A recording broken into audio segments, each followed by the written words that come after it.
In this video, you will learn how to correctly pay your YouTube TV bill.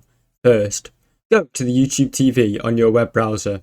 Then, click on the sign in button in the top right corner and enter your credentials, such as your email and your password. Go to Settings. Click on your profile picture in the top right corner and select Settings from the drop-down menu. Navigate to the Billing section. Under the Memberships tab, find the Billing section. Here, you can see current subscription details, including your billing cycle, payment method and due date. Update or change payment method.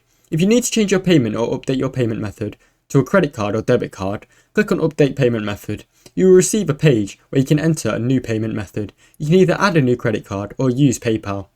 Review payment details. Reviewing your payment details includes the plan you're subscribed to. This will make sure everything is correct. Make payment. If there is an outstanding balance or payment is due, you can manually make the payment. You should be able to see the button like Pay Now or Pay Bill if the system prompts you for a payment. After updating and confirming your payment method, follow the prompts to finalise the transaction. Thanks for watching. Don't forget to like and subscribe.